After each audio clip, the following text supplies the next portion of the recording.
Émotionnel ou rationnel, en accord ou à l'opposé.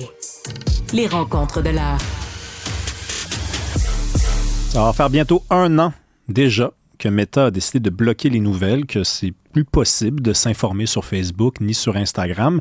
Il y a 1 an, des gens se demandaient si ça allait changer quelque chose. D'autres étaient plus optimistes en disant « Ben voyons donc, l'humain s'est toujours adapté. » On va en parler avec Nick Payne. Bonjour Nick. Salut Rémi. C'était quoi ta prédiction, toi, il y a 1 an? C'était pas mal ce qui arrive en ce moment, sans vouloir me lancer de fleurs, là. C'est-à-dire que... Mais je commence par te parler d'un article du Devoir dans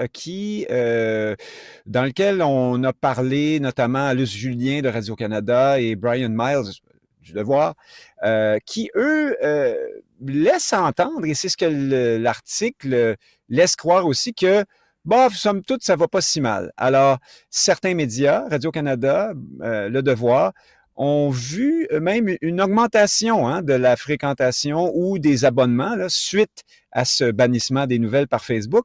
Ça tombe sous le sens parce que les gens qui, comme toi et moi sans doute, Rémi, cherchons la nouvelle, sommes intéressés par l'actualité, on en mange, on en consomme beaucoup, ont dû agir et compenser pour le fait que moins de liens vers des nouvelles étaient présentés sur Facebook, Instagram et ailleurs pour mieux s'alimenter. Alors, on est allé directement sur les sites des médias, des grands médias. Bon, ça va de soi. Luce Julien, elle, est un peu plus nuancée, critique, moins positive, et elle a raison. Ce qu'elle dit et ce qu'on sait désormais, c'est que les liens qui sont disparus de Facebook et d'Instagram, on fait en sorte qu'il y a beaucoup moins quand même, il y a une baisse globale là, d'intérêt envers les nouvelles venant de grands médias reconnus chez les gens qui sont, disons, moyennement informés. Alors, la moyenne des ours ne s'intéresse pas beaucoup à l'actualité et aux nouvelles, et on allait chercher ces gens-là à travers Facebook, notamment, on ne va plus les chercher. Et ce que plusieurs études ont montré, notamment une menée par Reuters, l'agence Reuters, il y a quelques mois, c'est que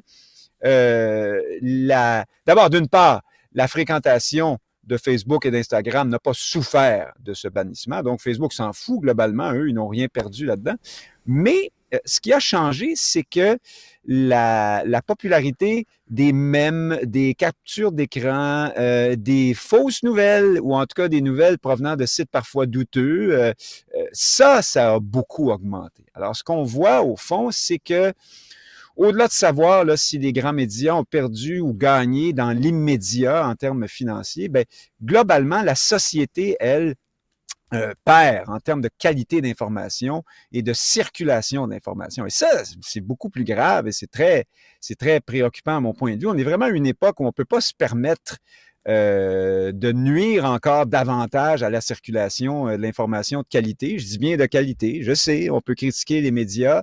Il y a parfois une forme de bien-pensance, une forme de paresse intellectuelle qui peut faire qu'on n'est pas aussi bien informé par eux qu'on ne pourrait, mais on est toujours bien, quand même mieux avec ça qu'avec rien du tout, ou avec les grandes vedettes du complotisme américain et anglais aussi. Donc, vraiment, là, 1 an plus tard, on peut dire que les choses ne vont pas pour le mieux, contrairement à ce que laisse entendre le titre du Devoir qui disait, je pense, plus de peur que de mal. Oui. Ça touchait vraiment la question très, très, très spécifique des abonnements et de la fréquentation à certains sites de nouvelles. Mais plus globalement, il n'y a pas eu plus de peur que de mal. Il y a eu beaucoup de mal. Au moins autant que... Je suis assez d'accord avec toi, Nick, d'autant plus qu'on cite une étude commandée par Radio-Canada qui indique que plus de 35% des gens âgés entre 25 et 34 ans disent s'informer moins depuis 1 an. C'est ça. C'est 1 sur 3, là. Puis, quand on parle de l'importance des mèmes, ou qu'on appelle les mimes, ça, un mème, là, souvent, c'est une caricature de l'actualité. Donc, ça développe quoi? Ça développe un sentiment de cynisme par rapport à l'actualité, parce qu'on en rit, on s'en moque, puis on n'est plus vraiment dans l'analyse froide de l'information qui est aussi nécessaire. Oui, puis on les a vus passer, tant et plus, toi et moi et plusieurs autres, Rémi, ces images-là, qui sont dans le meilleur des cas des caricatures, mais on est souvent loin de Chapelot, là. C'est souvent très, très, très militant, extrêmement orienté. Finalement, ça ne veut plus dire grand-chose. Donc, non, non, la qualité de l'information, clairement, en souffre, en tout cas dans la population large qui, elle, n'est pas nécessairement portée à s'informer beaucoup. Je le dis sans regarder de haut des concitoyens, nos concitoyens. On est dans une société comme ça. C'est une minorité qui cherche beaucoup, beaucoup à s'informer et qui consomme beaucoup de la nouvelle. Elle n'est pas tellement touchée par ce qui s'est produit, mais l'accès, on aurait envie de dire la découvrabilité, hein, comme en ce qui a trait à la production artistique, par exemple, n'est plus là depuis que Facebook a pris cette décision, motivée par les décisions du gouvernement fédéral canadien, il faut le dire. Hein? Et tout ça va donner de la prise encore aux conservateurs de Pierre Poilievre qui disent que Justin Trudeau est en faveur de la censure.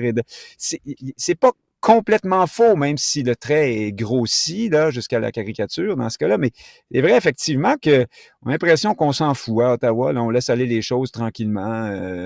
Moi, je trouve ça un peu déplorable. En Australie, hein, l'Australie qu'on avait beaucoup cité en exemple dans ce dossier-là, ben, on oublie de dire que le gouvernement avait, dès le départ, fait une concession majeure à Meta en l'excluant, au fond, de sa loi, ce qui fait que là-bas, les nouvelles circulent encore à ce jour sur Facebook et Instagram. Il faut dire là que il y a une échéance bientôt là-bas. Le gouvernement devra à nouveau se poser cette question. Mais en tout cas, à ce jour, ils ne vivent pas ce qu'on vit ici.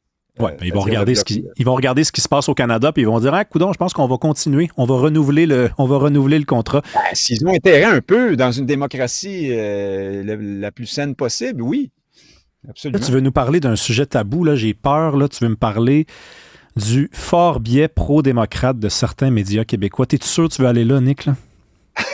Ben écoute, on est dans les médias toi-même, on est déjà de toute façon vus comme des démocrates invétérés pour des raisons qui m'échappent. Enfin, sans doute, mais écoute, je prends comme seul exemple, on parle beaucoup du Devoir aujourd'hui, la page principale du site du Devoir hier soir, hein, lorsque je préparais un peu cette intervention, Rémi. Je te donne quelques exemples. D'abord, les titres. Les manchettes qui étaient sur la première page du Devoir. Écoute bien ça. Le rire de Kamala Harris lui nuira-t-il? Grande question. Et là, je te passe le contenu de l'article. J'y reviendrai, mais c'est un article vraiment lunaire. Ou encore, autour de Trump d'être handicapé par la question de l'âge.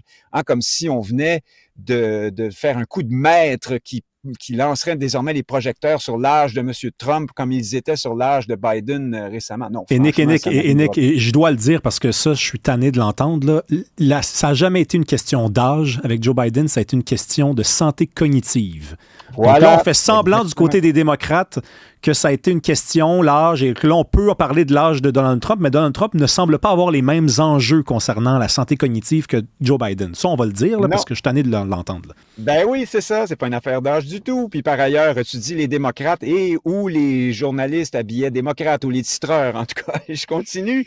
Un éditorial dont le titre était « Sage décision, Monsieur le Président ». Ensuite, tu avais entre Kamala Harris et Donald Trump un remarquable contraste. Et là, évidemment, ça, c'est une espèce d'infopub pour Kamala Harris, Kamala Harris, dis-je bien, de bout en bout. Ensuite, tu avais Opération Cocotier. Le décryptage d'un symbole de ralliement viral autour de Kamala Harris, dont moi, je n'avais pas entendu parler, les cocotiers. Et puis, je termine là-dessus. Il y avait une vidéo en bas de page qui était titrée « La campagne de Trump ». En état d'alerte. Alors, la terre tremble, Rémi, le vent a changé de côté. Alors, écoute, chacun de ces articles a le droit d'exister. Ce qui est remarquable, c'est l'ensemble, la vue d'ensemble que ça donne, qui traduit un biais manifeste. Là, on est vraiment dans l'optique démocrate. Alors, on est un peu excité. On se demande si la nouvelle candidate pourra réussir le tour de force. En même temps, on vante ses mérites, mais on craint un peu qu'elle soit prise à partie. Bon, tu vois un peu de quoi il en retourne. Puis, je te parle un instant du contenu du texte qui s'appelait le rire de Kamala Harris lui nuira-t-il. Alors là, on faisait un lien avec le rire de Valérie Plante. Hein? Oui, la ricaneuse. C'est Ouais, le surnom puis là, que on certains donnent à prétend- Valérie Plante. C'est ça. Alors là, des experts dans le texte nous expliquaient que c'est parce que historiquement, le rire des femmes est mal vu. Je ne sais pas si tu savais ça, Rémi. Ça repose sur quelle C'est mal vu. étude, sur quelle Femme base théorique? Je ne sais pas exactement, mais c'est des d'accord. gens de l'UQAM, de l'Université d'Ottawa, qui Ah, nous ben là. apprennent ça. On nous explique aussi que les adversaires de Kamala Harris feront tout en leur possible pour capter l'attention des médias en faisant des discours patriarcaux. On nous dit aussi que, contrairement aux hommes, les femmes ne jouissent d'aucune présomption de compétence. Aucune présomption de compétence. On nous raconte aussi que Kamala Harris représente la possibilité de transformer d'un point de vue de genre et de race notre démocratie. Notre démocratie. Kamala Oui, Harris va changer la démocratie québécoise de par sa couleur de peau, manifestement. Et je te garde la dernière, il y en a plusieurs autres, mais le choix des transferts de pouvoir, les choix de transfert de pouvoir se font dans les cercles très réduits et demeurent encore aujourd'hui masculins. Et enfin, on donne l'exemple de Hillary Clinton. Donc, on nous dit qu'elle aurait perdu à cause des hommes, hein, Hillary Clinton. Et, Rappelons quand même qu'Hillary cette... Clinton a gagné le vote populaire en 2000. Oui, les détails. Non, sans doute. Bon, c'est pas important. Puis je termine avec celle-là. C'est une vieille stratégie masculine que d'envoyer des femmes au front quand la situation est désespérée. Bon. Donc, Mme Harris serait une sorte de brebis sacrificielle en attendant le prochain homme, bien sûr, de la situation. Tout ça, c'était dans la première page du Devoir en ligne hier. Alors, moi, j'aime bien lire ces articles-là. Je les ai lus.